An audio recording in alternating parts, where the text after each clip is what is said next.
Legislative Action Committee, Franklin County Farm Bureau Association, American Legion Post 60, Walmart Logistics, and Advantage Ford.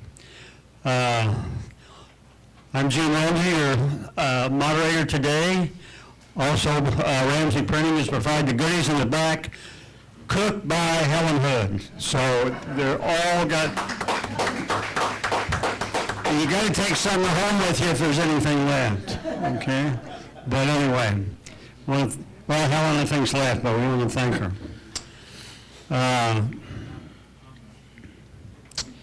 We've got Paul running the PA back there. This is going to be live on our government access channel and will be shown in past as well. We want to thank the City of Ottawa for their use of the building, and they provided the coffee today. And I want to mention one other thing. We'll probably have a coffee in first Saturday in June. Are you going to be done by then? He doesn't say. Gosh, okay. But anyway, this is our fourth coffee, and that will be number 5. We also have an eggs and issue plan for June the 3rd at 7:30 a.m. at Ransom Memorial Hospital. Noreen Goosen is our guest speaker, former budget director for the state. Also, our president of the chamber is here, John Cohen, and he wants to make a little announcement about the pass-outs you've seen on the tables, or on the chairs. John. Well, the Legislative Action Committee is always looking to improve and update the way in which we conduct these legislative coffees on Saturday morning, and we've had complaints that we don't, that the width and the breadth and the scope of the questions remains narrow sometimes. So the committee actually crafted these questions, and we sent them to our legislators in advance so that they kind of knew some of the things that the committee was thinking about. And by no means are they inclusive, by no means do they maybe include all of your issues, but we thought it was a good starting point, and I think Gene Ramsey, our moderator, is going to start with one or two of those questions, and if you want them to boil down a little further in their responses to those, or if one of those questions doesn't get brought up but is the topic that you're concerned about, feel free to just, Blaine has that, and Senator Tyson will have it here too, and Representative Jones, by the way, did say that he wasn't going to be able to make it today. But anyway, we were just trying to get a starting point for some questions, trying to identify some of the concerns that we thought were prevalent in the community. So the committee sent questions to me, and then I just put them onto the sheet there, and that's the committee's questions, and that's what that represents. So if that's a particular interest of yours, feel free to drill down on that further. Richard, do you have a question? Oh, okay. Okay. Does anybody have any questions? We do have a great legislative action committee. They do a lot of different activities. They provide the candidate forums and the eggs and issues, and they sponsored the trip to Topeka. And I expect that we'll probably do that again next year during the legislative session. I think it's good to have Ottawa be in the state capitol one day during the session, and so they do a lot of things. We don't take positions on issues. We feel like we're just not a large enough group to do that, but we do try to craft the questions though, and so that's kind of what this represents. So with that, I'm just going to turn it back over to Gene. And okay, thank you, John. Well, we're still waiting on our senator.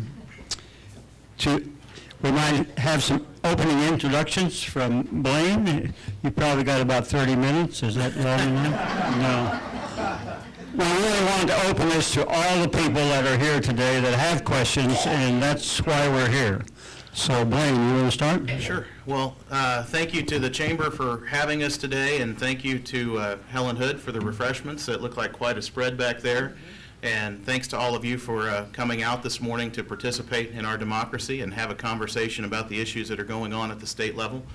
I'm going to try to keep my comments pithy this morning because I'm cognizant of the Chamber Committee's desire to have more time for questions, and hopefully we can get shorter answers. And coming from a lawyer politician, I understand that may be a bit of an oxymoron, but I'm going to give it a shot. We have just started the veto session, or what's called the wrap-up session. Typically, it was scheduled to go about 2 to 2.5 weeks. and in the past has always been used to decide whether or not vetoes of the governor would be overridden or upheld. And it's grown in more modern times to what they call more of an omnibus session, where we're dealing with budget and tax. So those are the big issues that lay before us now, and they've kind of been the big issues the whole session. We've not really dealt with them yet in a significant way, but we're drawing down to the time now where we have to do that and do it fairly quickly. Yesterday was day 75 of the session. May 16th will be day 90 by the Constitution.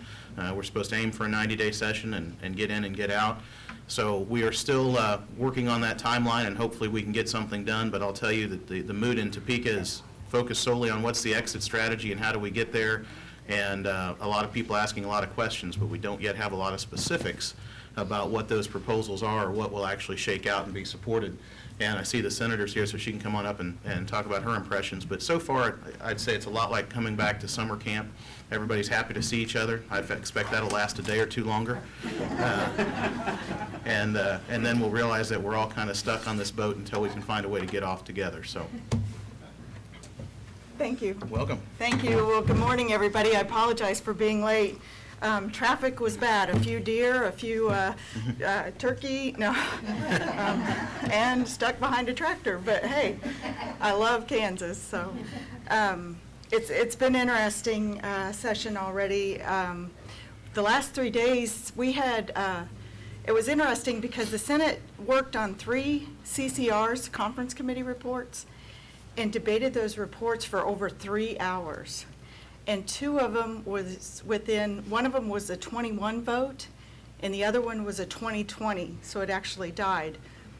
And I love that because we're actually looking at the bills, studying the bills. Nobody's taking it for granted at this point. So that's wonderful that we're digging in and doing our due diligence. We've got a lot more to go. We've got heavy lifting, if you've heard before. I'm sure it was stated that we don't have a budget at this point, and we are looking at taxes again. So there's some major issues before us, and we'll keep working on them. So good morning, everyone, and thanks for coming. Good morning again. As we said earlier, Representative Jones couldn't make it today. He had another conflict he claimed that he had, and so we're sorry that he's not here today. Maybe I'm getting political there, I don't know. But anyway, I might open just one question anyway, and that's the key thing that you have to do yet, that's budget and taxation. Why don't both of you respond to that in what you know and what you think is going to happen in the next 10 days? You're closer to finance committees. Oh. Yeah, well, I'm not sure what's going to happen. I don't think anybody can tell that, but what has happened so far is the Senate did pass a budget. It increased spending again. Again, I have heartburn over that at this point. We have brought in, I've heard a lot of numbers this week, which was interesting. We brought in more money than we did last year, but what we're missing are the estimates. And that's what's interesting here. The actual decrease in revenue that was brought in was about $700 million. $200 million of that was small businesses. $500 million was personal income tax reductions. And that number is not what's being reported out there. It's kind of a staggering number. The major decrease in personal income tax was the standard deduction and the tax brackets. So there are built-in decreases in the brackets for the next 2 years, and then a ratchet down equation that kicks in. Well, like I said, I can't guarantee anything, but my guess is that there will be a freeze on the personal income tax brackets, and that's approximately a $25 million change to the budget. So if we put those freezes on, and then we'll be looking at other things also. There's been quite a discussion. We had talked about the use value, land use value, agriculture. That bill had been stalled in committee. Well, you never know what's going to go on up there. Thursday, another bill was introduced, and it was a bill that would increase agriculture property taxes by $3 an acre. Now, that may not sound like much, but when you're getting $15 an acre rent out in western Kansas and you're paying $3 more on top of the property taxes you're already paying, we're talking over 10% on average for income for that property. So that's a substantial increase. And there is going to be a hearing on that bill next week. If any of you are interested, I would be more than happy to have you come testify or send written testimony. And I hope that you're against the bill, but if you are for the bill, You can are. stay home, right? Yeah. The Johnson County people will be there in force. Well, I don't know. They didn't testify on the other bill, so that's why there actually wasn't a hearing on the other bill, is they weren't willing to testify on a bill that they had actually submitted. But I do have a feeling they'll testify on this one. You're correct. Karen, they talked about a $3 excise tax. That's it. Are they calling it, why are they calling it an excise tax? Easier to get More through. palatable for them? Well, it was the first thing I heard when I woke up this morning. It kind of gave me indigestion. Thank you. It's a, Thank you, Gene. yeah, and excise is simply a tax on a good or service produced or created within a given region. So it's basically a sales tax or domestic production tax, and it makes no sense in the context of taxing property. It's a property tax. It's not an excise tax. And so, you know, they can call it whatever they want, but the reality is it's an increase in property taxes on people who own ag land. The budget, as Senator pointed out, we have a budget sitting in conference committee. That may ultimately be the budget that comes out, probably likely to be, because I know there's a reluctance on the part of the speaker to put the House back on general orders, where we act as a big committee and work bills. We will probably go back on general orders for a couple of things that need to get done, but probably not for a budget at this point. And that budget is almost $6.5 billion in state general fund spending, which is an increase over last year. And when we're looking at the deficits that we're looking at, spending increases are pretty hard to stomach. I think both the senator and I campaigned and ran on not having deficit spending and on making sure that the budget balances. Of course, we have a constitutional duty to do that. But how you get there and how much revenue you have to raise is the question that always is triggered by how much you spend. I would point out that because of a couple of programs, CanCare, Medicaid, and CAPERS, you have some built-in increases in state spending every year just to keep up with those programs. And so you either have to cut something else or you have to live with the fact that the budget's going to grow a certain percentage each year unless you can find a way to get around some of those automatic increases in those programs. The tax situation is anything but clear on both the Senate and the House side. What you're seeing philosophically is the governor's decision to move us away from income tax and towards consumption taxes. And when they say consumption, we're really talking about sales tax. We're talking about taxes on alcohol and cigarettes. And now they're talking about taxes on even HMOs and PPOs, taxes on health care, essentially, when you go in and have medical services. There's also been talk about taxes on the hospital provider rate. And of course, we're hearing talk about taxes on real property being increased as well. So, you know, there's a fundamental philosophical question that Kansas is now grappling with. We've cut income taxes, and we still have a budget of a certain size that we've decided we're going to fund. So how are we going to do that? And I would pose that question to all of you, and it's something for you to think about and communicate with us about. How do you want to be taxed to fund state services? Do you want it on income? Do you want it on real property? Do you want it on the goods and services when you go to the grocery store? There's even a tax that would put sales tax on your utility bill. Your light bill would go up 6.15% as you pay sales tax, state sales tax. So there's a question to the public, and I think the public needs to weigh in and talk about whether you agree that we're on the right path or whether you think we should be on a different path with regards to the fundamental question of how we should have taxation on the public for essential government services. I wish I could tell you where it's going to shake out. I think at the end of the day, it'll be what we call a potpourri plan. It'll be a little bit of a lot of things that add up to 6.45 or 6.5 billion for the state general fund and about 15.5 billion for the all funds budget, and that's a big chunk of the budget we don't actually get to touch. Federal special ed money and that sort of thing comes into the state, and it's just segregated off in its own funds. So I would love to sit here and tell you I have the answer, but I can tell you in talking with a lot of the 165 people that are up there making the decisions in the governor's office, I don't think anybody has the plan at the moment. Thank you. I got one other question, and then we'll turn it over to the audience here. This is kind of a school board question on fall or spring elections. How do both of you feel about that, and where do you think that's going? You want to go first this time? Sure. That bill currently sits in a conference committee, and it first came out into the House. The Senate has passed what they call a compromise position of fall elections for cities and school districts in odd-numbered years, as opposed to the even-numbered years. The compromise went into the conference committee, and what first came out in the House, they switched it back to even-numbered years so that city and schools would be voted on at the same time as state and federal races, and then took it back into conference committee, and I'm not sure yet what's going to come out for the House to vote on.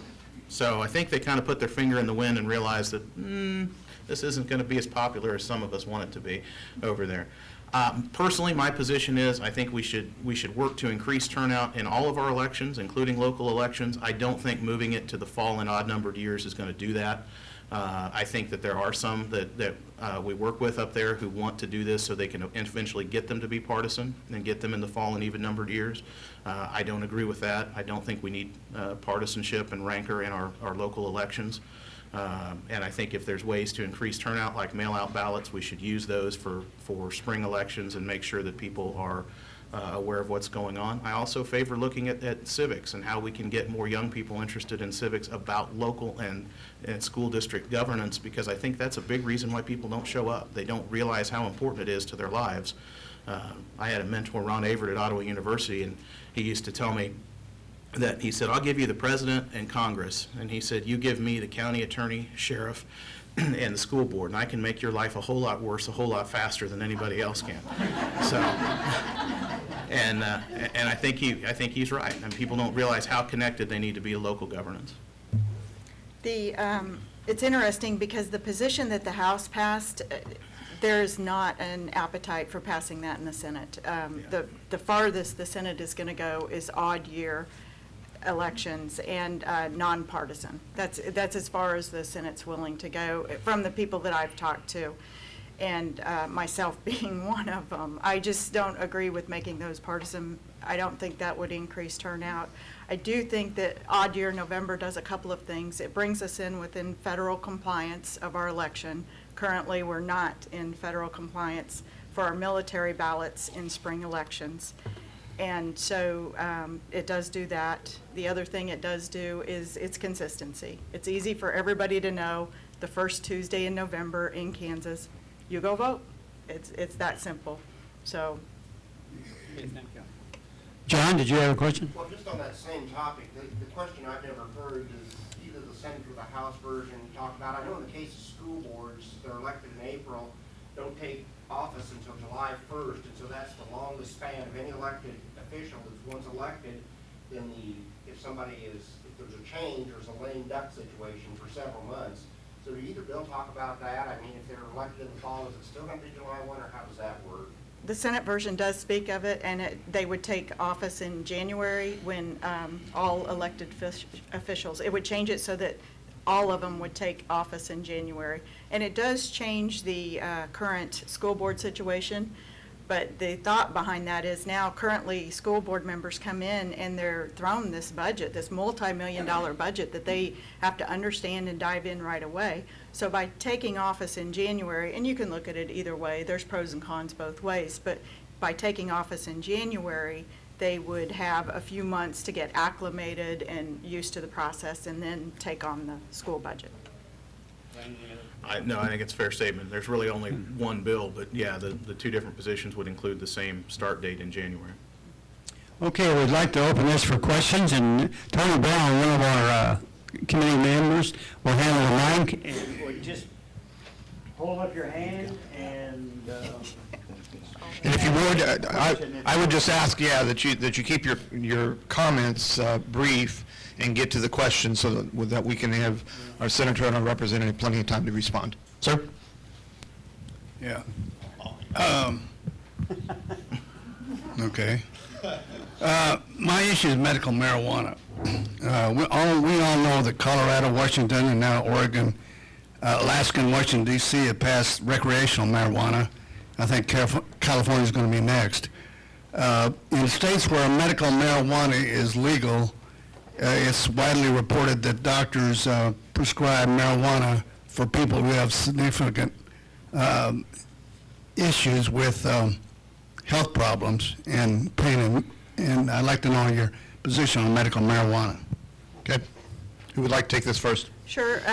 Currently, the Speaker of the House has stated that while he is in office, we will not see that legislation in Kansas. So leadership doesn't have any desire to.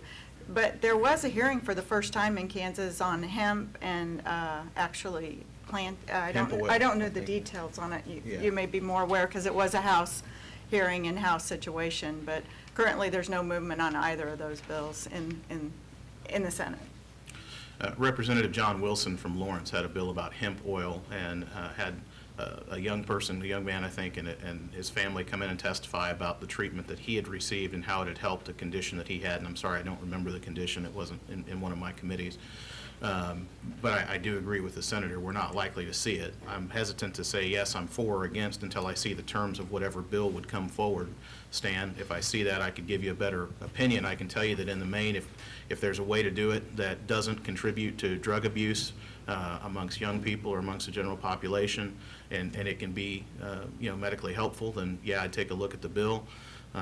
What we're dealing with in Kansas is not just the medicinal side, but I'm on the House Corrections Committee. We are actually meeting next Monday and Tuesday and perhaps taking up a bill about criminal penalties for marijuana. It changes the penalties for first-time offenders. We are up against, in fact, we are over census for our state prison system. And so when we look at corrections committees, one that gets all the, hey, let's make this crime tougher. Let's do this and put people away longer for any number of crimes. And we always get something called a bed space impact that tells us how many prison beds this bill is likely to use. So when you make aggravated burglary a level 5 felony instead of a level 6 felony, you're going to need 10 more prison beds. Well, there's a bill that we're working on Monday and Tuesday that changes those penalties for first-time marijuana users, and the bed space impact to the state of Kansas is a reduction of over 100 prison beds. And when you talk about incarceration and putting someone in jail and spending tens of thousands of dollars every year for someone who was nonviolent, I think we need to talk about how we can get smart on crime, including that issue, instead of just locking people up and spending a lot of our money. We're over census, and what that means, we're going to have to build a new prison. And so you're talking about between $20 and $30 million to build a new prison if we are over census long enough or with enough people in that number. So, my chairman on the corrections committee is fond of telling people, sure, we can make that penalty stiffer. We can throw people in jail. And how much more do you want to pay in property taxes to get it done, or in income taxes or sales taxes to get it done? So, an issue we need to look at globally, I think, Stan. Okay. Other questions? Who's next? Yeah. My question goes back to the one about sales tax. And I think that I'd like you to explain to me how you can create a sales tax that does not harm those who have the least the most. Because if the sales tax is put on just basically raising a sales tax on food, on drugs, there are a number of states that exclude those. And if you're going to do a sales tax, it is my belief that it should be done in a way that is least harmful to people who have less income. Sales taxes, by their very nature, are regressive. And what we know is that the less you make, the more of every dollar you spend. It's called the marginal propensity to consume. And because you have to pay your rent, you have to pay your light bill, you have to pay for groceries, you have to keep the car running so you can get to your job. So, the more you make, obviously, you can start putting money into retirement accounts and investments and for some folks out there, vacation homes and all that stuff. So we know that it does affect those people because they have to consume. And that's always been my question about the philosophical change from having what was traditionally called the three-legged stool of sales and income and a little bit of property tax for schools to this notion that we're going to do this all on the back of consumption taxes. The only way you can get around that to some extent, you can't get around it completely, is what some are proposing is to exempt food or to exempt certain necessities like clothing from a sales tax. And you have to increase the rate enough that you can support the loss of the revenue from sales taxes on food and all those other essentials. So you'd create a two-tiered sales tax system in that event. But I'm still not sold that we should be doing away with income tax entirely so that we can go to consumption-based. In the state of Kansas, if you had zero income tax and you made up that same amount of revenue, and we've thus far seen no appetite to cut the budget greatly by the majority of the legislature, you're looking at somewhere between 12 and 14% for the state's portion of sales tax. So add on all of the local. So in Ottawa, we're what, eight something. You got another 2 points most places, and the state's at 6.15. So take 12 to 14 and add almost 3% to that, and that's what you'd pay on everything that you go buy. Senator You Tyson? know, it's interesting because I think if they would take a vote up there as to who wants to go to zero income tax, it wouldn't be as many as what you think. Yeah. And the governor, we had an eye-opener this week. I was in a small meeting with tax leadership and Senate leadership, and the governor has proposed 6.15% sales tax on one of his solutions. We pointed out to him that that would make us the second highest state in the nation for sales tax. So that is not the way we want to go.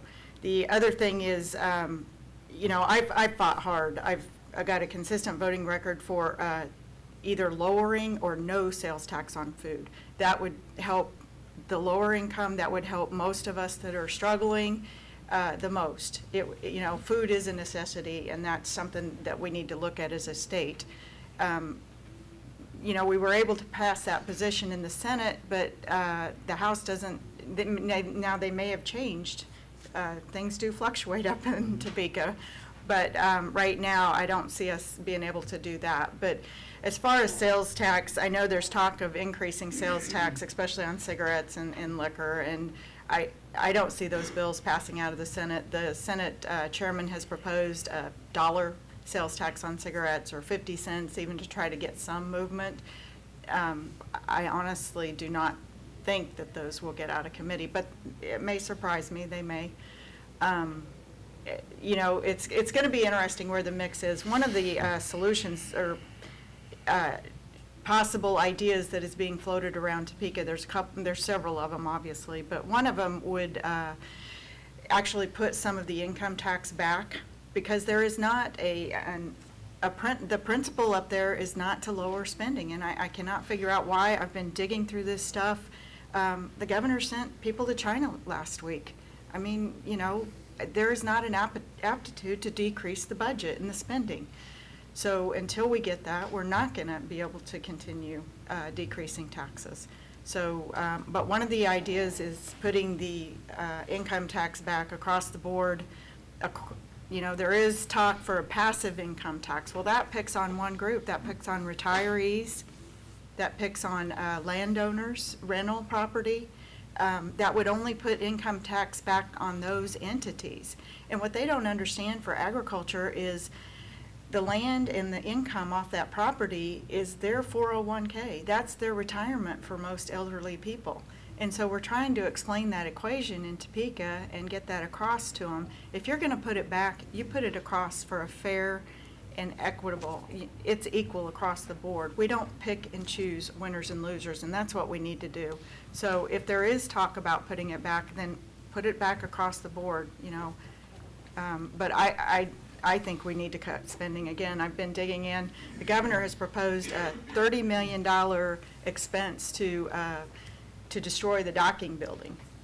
And that's just to demolish it. It's another $15 million to move the air conditioning unit and the heating unit for the Capitol because it's underneath the docking building.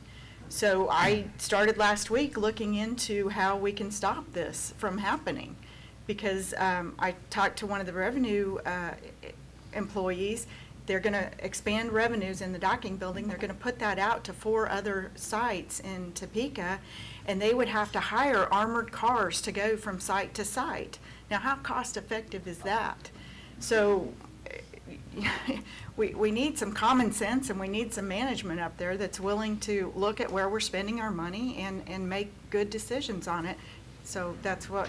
Could you explain a little bit more about the passive income tax that you're talking about? Yes. I mean, passive- what that involves. What it is, Yeah. the definition. I've seen that in the paper a lot on that. So I Yeah, just passive income is, a simple example would be rental property, or it's an income that where you invested in a business and you don't actively participate in the business. That you may have invested and put money in to get something started, and you're reaping a benefit from it. It does not include stock, it does not include royalties, but, so that's what passive income, Okay, thank you. yeah. The only thing I would add to that is there's passive and pass-through, and sometimes I've heard folks in Topeka use them interchangeably. The senator's done a good job of explaining, but just, so when you see it in the paper and you know, because I think the two are going to get bandied about quite a bit in the next couple weeks, pass-through income is income from an LLC or a subchapter S corporation where you earn the money and it's passed through the company and put on your tax return, and you're taxed on whatever money is made by that entity.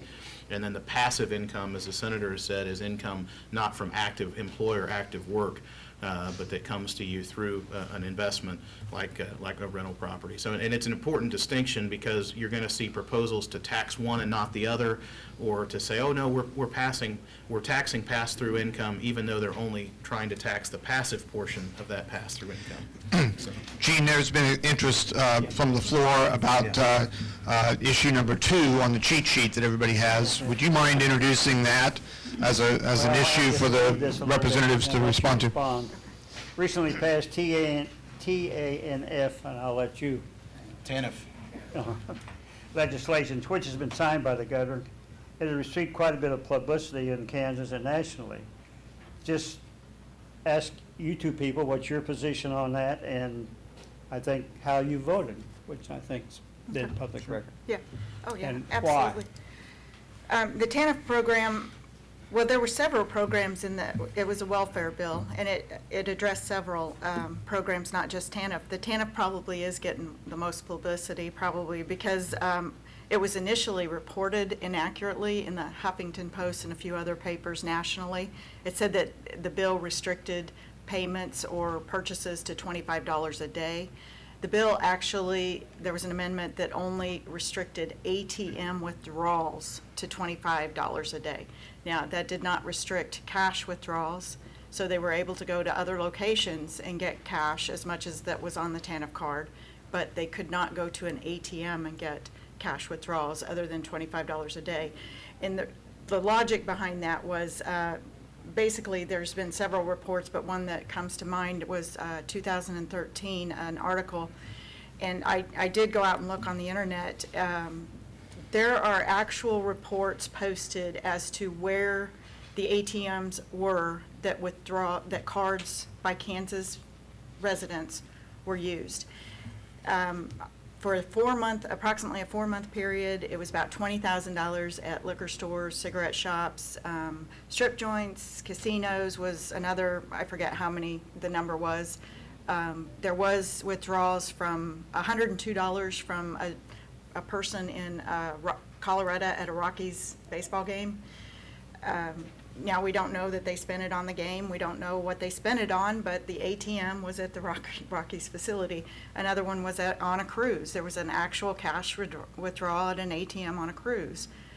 So there was history as to, so the idea wasn't to limit the cash available to the individuals on the TANF card. The idea was to possibly deter the impulse buying and the abuse of the cards, because there are there's federal law actually that says they cannot be spent on certain items, and they were being withdrawn in those types of stores. So the list did get more explicit for Kansas. There were, and most of the list was generated in the House, but I don't know. There was another amendment on the bill that isn't talked about much, and what it is that all of the programs, there's a lot of fraud and abuse, and in Kansas, we chased, this is the fraud that they knew about last year, was approximately $1.7 million, and they doubled their staff in order to catch fraud and misuse of the funds. Well, this year they anticipate that to be $2.2 million, so it is increasing. So there was an amendment also that would check the actual application up front electronically to make sure that it was the person filing the form, that they are a resident of Kansas, that type of information. So that's an attempt to save the program, savings for the program, and actually make sure that the money's getting to where it needs to get. There are people that do need the help, and so this wasn't to stop the help, it was just to make sure that it's not being abused and it gets where it needs to. Thank you. You know, I've made the comment before at these forums that there's some bills that are easy. You know, that's a 95.5 in my book, right? There's 5% downside. This is one that was a little closer. There were some things in the bill I didn't like. There was a process argument that I really didn't like. It came to us very quickly and without a lot of time to review the bill. Most of what is in the bill was already in state rules and regulations. It was just codified in statute. So a lot of those prohibitions on where funds could be spent and this was a longer bill than what you've read about in the newspaper. They've picked 2 or 3 parts, and those are the parts we're talking about. But it was about codifying that in state statute. Limitations on where funds can be withdrawn, like cruises. Massachusetts has the same restriction. There's another restriction in there, I think, on adult novelty shops and that sort of thing. That is in Louisiana's law. A lot of times you might be surprised to find out that what drafters do in these situations is look at other states and pull that stuff in, and then it all ends up in our bill. So it's kind of like those contracts that you get and go, why is that paragraph in there? Well, because somebody somewhere did that, and so we felt like we had to include it too. So that's a lot of what you see on the restrictions of where it can be spent. I don't know that we needed to make the ATM limit as low as it was. The reality is that the way these cards work, somebody could go into the store and buy a pack of gum and get the rest of the card balance in change in cash and can go spend it at that point. I think what we have to remember with welfare in general, there's a number of misconceptions. People are on the dole for their whole life. This bill lowered that from 48 months to 36 months. And that's cumulative. So if you're on for 6 months now, you've only got 30 months of eligibility later. The average time that somebody is on TANF in the state of Kansas is between 13 and 18 months. It is not a lifetime living on the dole and living off of the work that the rest of us put in. I think we have to be careful with bills like this that we don't punish the good because of the acts of the bad. And that's the tendency. We take egregious cases and we go, well, somebody went out and went to the liquor store and pulled out money on this ATM, and we don't know if that's the only ATM in their neighborhood. We don't know what they did with the money once they got it, but now we're going to tell everybody that they can only get $25. We need to be very careful as legislators, not just with this issue, but with a lot. You know, that shotgun discipline that, well, we got one or 2 or 3 cases and we're going to make everybody live with these new rules. And I think it's a question of scale. The amount of money spent on TANF by the state of Kansas is not nearly as great as some of the other things that we don't look at and deal with because they're complex. And Senator and I have always kind of been critics of CanCare and what goes on there. We spend far more money there than we do on TANF. And so it's a question of scale. And I think at the end of the day, you know, how much do we micromanage this and how much do we trust the people that we hire at DCF to go out and actually administer the program. So I think there's a lot of questions there, and I think we have to be very cognizant of the fact that we need to be not just punitive in welfare reform, but actually look at what can we do to make it more effective to get people from poverty to work. And I think about the Circles Coalition that's active here in the Ottawa community and helping people move out of poverty. And I see Richard Jackson here in ECAN and the work that they do to help move people out of poverty. You know, we have other policy pieces that we could look at, including changing what happens. Somebody makes $9.50 an hour and all of a sudden they get no child care help. Well, essentially, they've got to go buy childcare, and so the amount of money they're making goes from $9.50 an hour down to about $6.50 an hour because they've got to go spend it on childcare. Can we feather that out? Can we, instead of going from 100 to 0, can we go from 100 to 80, 60 as their income goes up and move people more quickly and efficiently out of poverty? That should be our goal. How quickly can we get people back to being productive and contributing members of society? Yeah, if I may. Oh. Thank you very much. Can You I have- follow up just a little bit on this? I appreciate the comments. What was interesting on that bill was the House actually set the limit at $60 on the ATM, and the Senate amendment was $25, and it was actually talked about on the Senate floor that this bill would go to conference committee and be negotiated, and we thought they would end up at about $50. But what happened is there's so many games being played in Topeka right now, and it's not good policy for legislation, and they didn't work the bill on the other chamber after we did it. They didn't send it to conference committee. They just forced an up or down vote on it. And so that's one of the bills that we debated so long in the Senate. We had an up or down vote on a bill that came, it was a judicial bill. And what the amendment was allow prisoners that have good time points to be posted on the internet if they wanted. Because we post all of their negatives, everything that they've done, so we wanted to post if they had good behavior or not to help them get a job. Well, they pulled that out in conference committee, so what we were trying to do in the Senate was send a message that we don't want these up or down votes, we want to be able to be heard. Well, ironically, that vote passed by one vote in the Senate, so we weren't able to convince enough senators that we need to slow down this process and do our due diligence on, and let both chambers be heard on these bills. So we're going to continue to fight that fight, but that is part of the issue that's going on, and that's part of the budget issue that the representative talked about. The Senate passed the budget, and they're going to expect the House to accept the budget as is, and I don't think that's a good way to do business. One thing that is going to happen is we are going to have an omnibus bill, and so hopefully we can make some changes in that, and hopefully the House can be heard in that version too. Okay, we've got a follow-up question on this particular issue. Richard, tell everybody who you are so we know who we're talking to.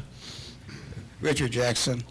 I'm the author of the two on there, and Representative Finch and I had talked about it, and Blaine is absolutely right. One of the issues I had with the bill is, and I think a lot of people have, I thought it was being spirited personally. People in my work, we all believe in people getting jobs, good paying jobs. And you look at the economy, and everybody is competing for the same job. We ought to be about looking at what we can do to provide some incentives to those that are receiving assistance.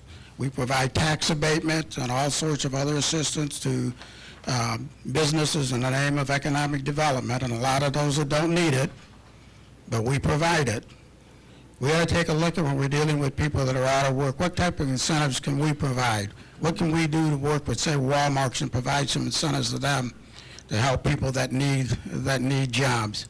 Nobody's in favor of fraud.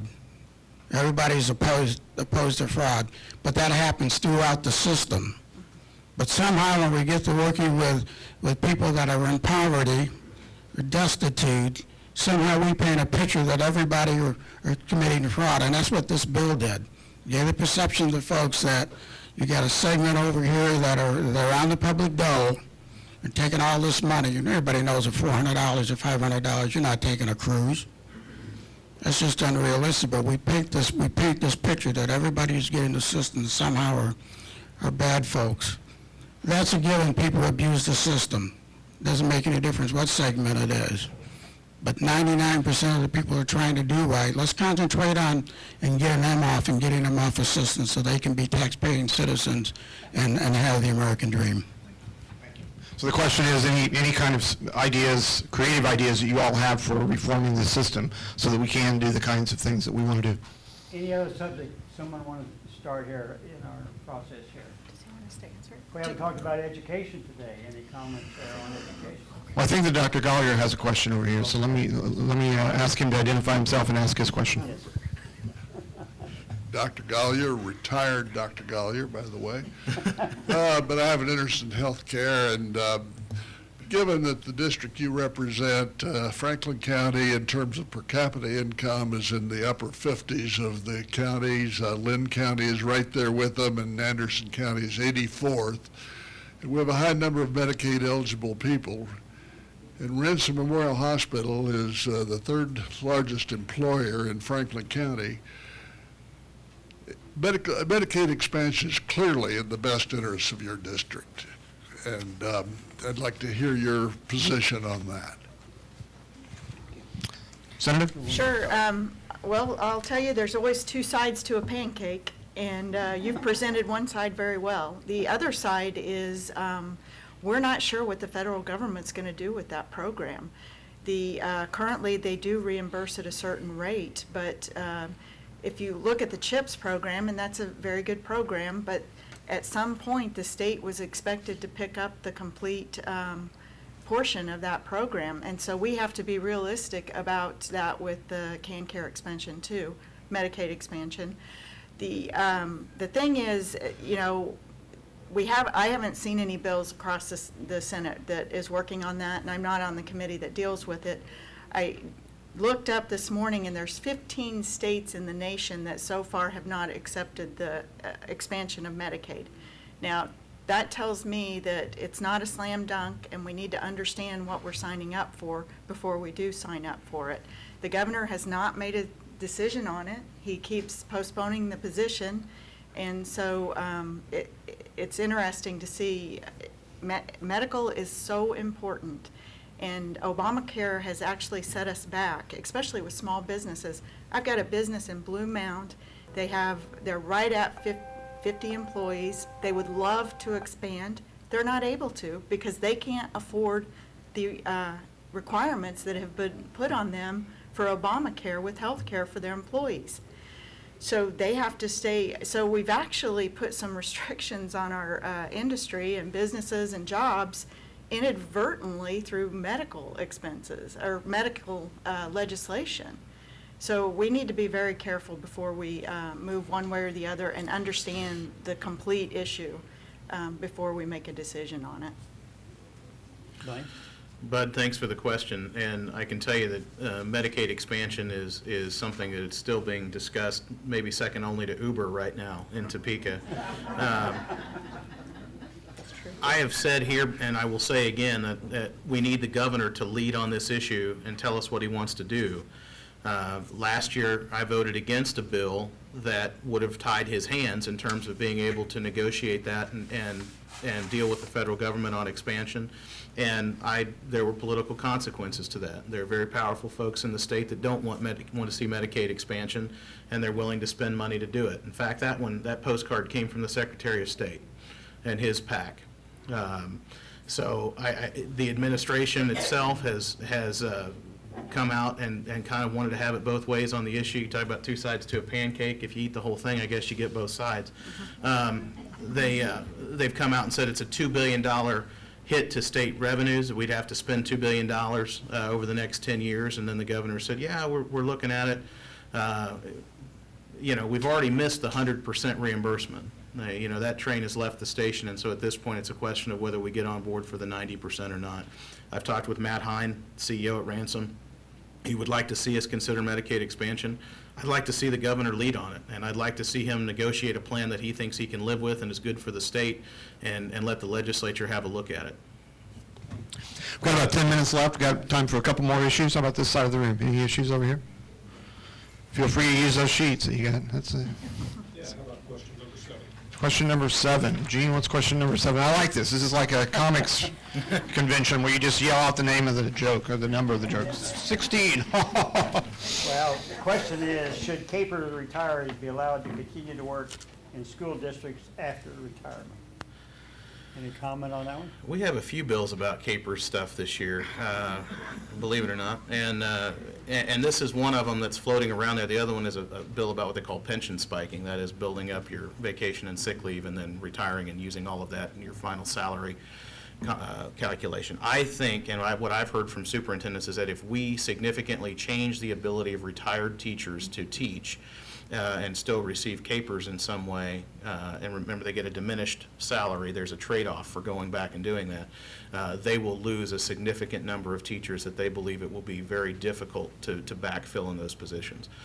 So I would not be in favor of changing that unless it can be done in such a way that we don't harm the ability for our school districts to fill positions and provide good quality teachers for our young people. And I think we have some teachers in this room and maybe some who even took advantage of that and were able to come back and teach after retirement. And if there's expertise and there's still a desire to do that, then I think we ought to create a system where that can be encouraged and get the maximum benefit out of these folks who are dedicated to enriching our children's lives. Senator? You know, it's interesting, there are some capers bills out there, and we had a briefing on it in the Senate the other day. I've been getting emails to ask me not to vote for the current the bill that's out there, but what's interesting, if we don't do anything, the current law sunsets. So there is an issue there, and it has to be addressed. So if we leave it as is, those teachers would not be able to continue being retired and continue teaching. So something has to be done. The other issue that was brought up to the Senate caucus was that the federal law has put out a mandate that if we continue our caper system and our retirement as is to allow the way it's been going, is that they will pull our tax status, our tax exemption. So we've asked Senate leadership to provide more information and more detail on this because this is a big issue. And the interesting thing about it is the schools are the ones that are that you're hearing about here, but it actually has a larger impact. It's highway patrol, police officers, retired sheriff. I mean, it's across the board an impact, not just with education. So again, we need to understand the issue before us and understand the impact before we move forward on it. And so, you know, by asking us not to support the legislation, I don't think that's accurately what they're wanting when they make that request. So, and I'd like to touch really briefly on what he asked earlier. I've got a problem. The Senate district is fairly large and does carry a big area. The governor's office or administration has proposed or is proposing behind the scenes to close the DCF office in Allen County. Now, you heard in 2012 they tried to close the office. It was SRS at the time in Douglas County. It's a matter of time before they're going to start coming after the Franklin County office also. I am doing everything I can to fight those to keep those offices open. I did have Fort Scott was one of the offices that was on the chopping block in 2012. I was able to work with others, and we were able to keep that office open. I think that those offices need to be close into the local people as much as possible. So there is an effort to keep those offices open, and we are trying to do what we can. So. Blaine, Okay. any comment on I haven't heard any rumblings about Yep. Franklin, but Already done. I've got to keep All that right, one open. 5 minutes left. We got one more issue we can address. Tell us who you are and give us your question. Okay. I'm Sharon Geis. You mentioned that Topeka is not interested in decreasing spending, and I take it from what you said, Karen, that that's what you would favor.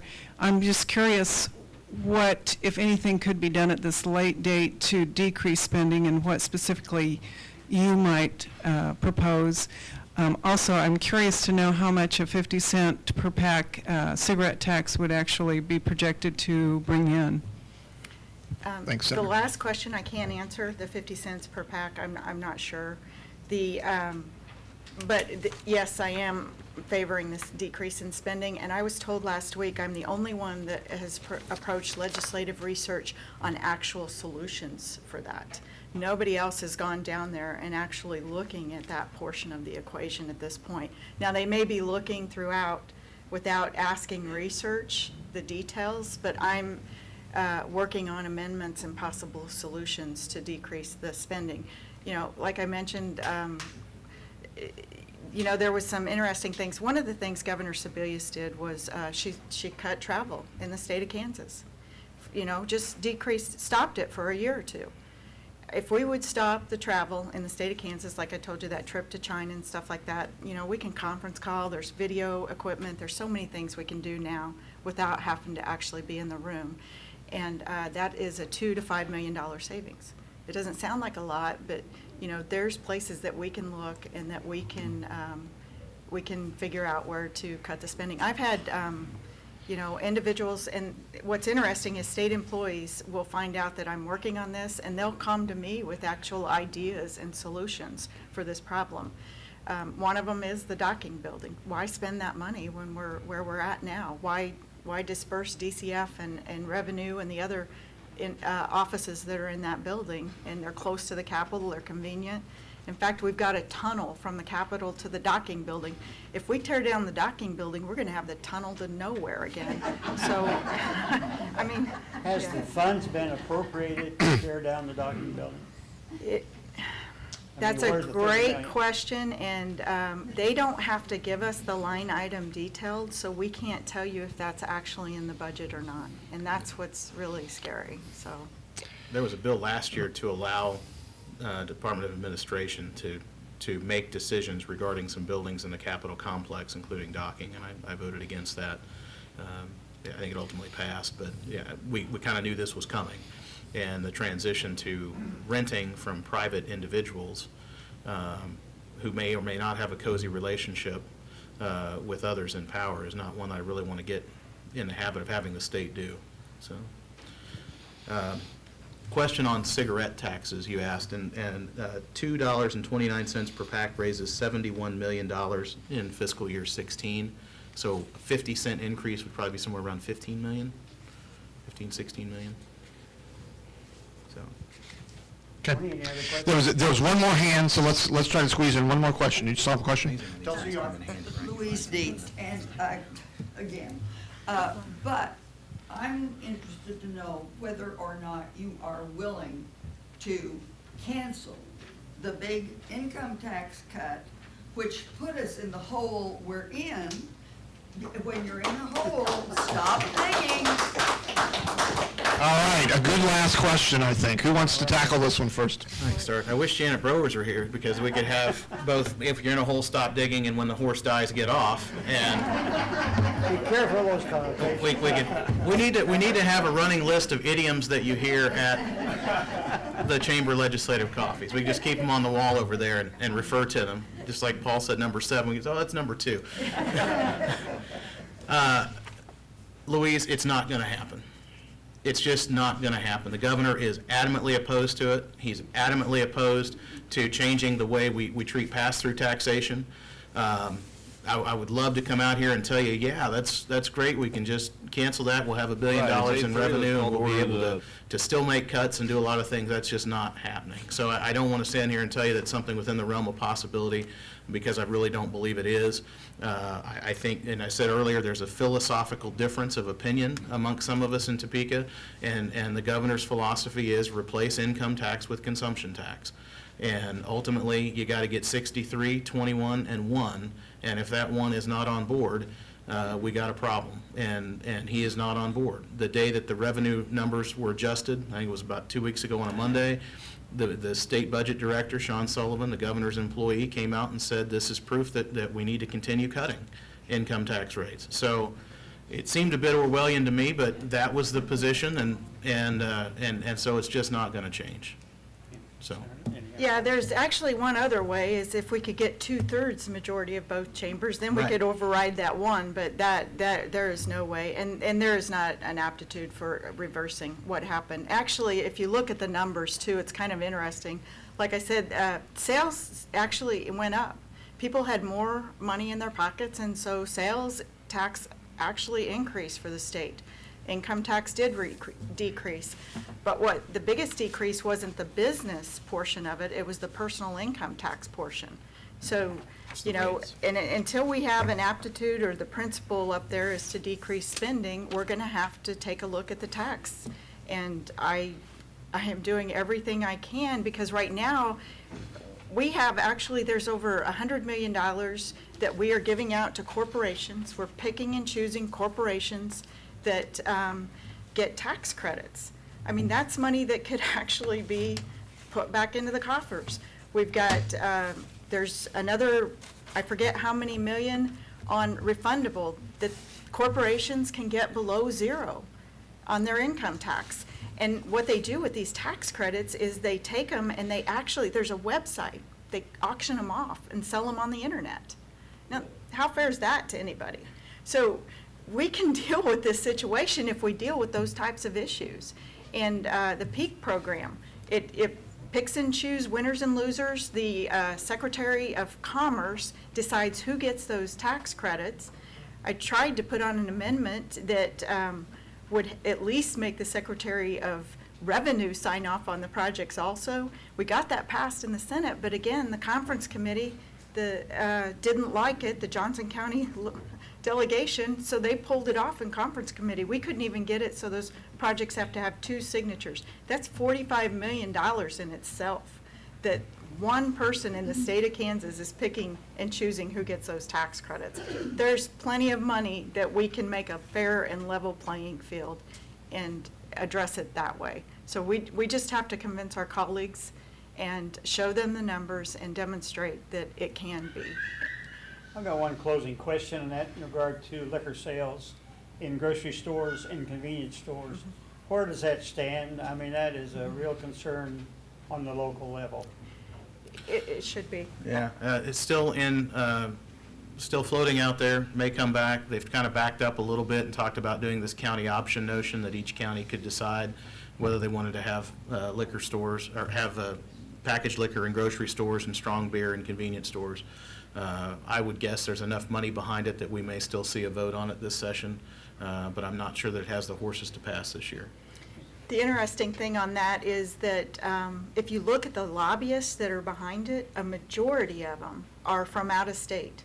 There's a lot of out-of-state money coming in and pushing this issue. And the bad thing is they've gotten so aggressive that they're trying to circumvent the process again. And they tried it in the Senate before we broke. And it was interesting because one of the senators, he's adamant against it, and he wouldn't even have a hearing on the bill. So he agreed to at least have a hearing if they promised not to bring it to the floor. Well, what they're doing now is they can't get the bill as is passed, so they're trying to put in a county-wide option. And they think they're going to split off enough people to get votes on that. I don't support that either, so we'll see where this issue goes. Well, we want to thank all of you for coming today, and we want to thank our 2 representatives for taking the time. There's parade of homes going on, there's garage sales going on, and we got Chamber of Commerce coffee. Lunch. We got Chamber of Commerce weather, don't we? Yeah, exactly. John? Well, somebody on the committee asked me to ask, what do you think of the questions that we created? We were just trying to initiate the discussion. Was that good? Was that bad? Did that help? Yes, no? I mean, we were just trying to frame the discussion. What about our legislators? Is that, I mean, do you appreciate having those questions in advance, or is that helpful to do that, or? I don't mind having them. I didn't honestly have a lot of time this week to look at them. It's kind of fun to come in here cold. You never know what you're going to get. Yeah, if you want an idea of my schedule, I had 3 meetings at one time. You know, it's just unreal, the schedule at this point. In fact, if any of you would like to come up and shadow, I would encourage it. Good luck, yeah. I would say this, if you want help coming up with things that are topical, I'm happy to, in an email, I'm sure the senator is too, to shoot some things back that may have happened that, you know, are maybe more talked about up there than down here, but maybe we can bridge that gap. We really appreciate the fact that you take time to come on Saturday morning. It's nice to hear your impression of what's actually happening behind the scenes up there, because that's the part that we miss. We get the part that is in the news, but we don't hear the behind the scenes, and that's what's very helpful to hear. So thank you for taking time this morning. We really appreciate it.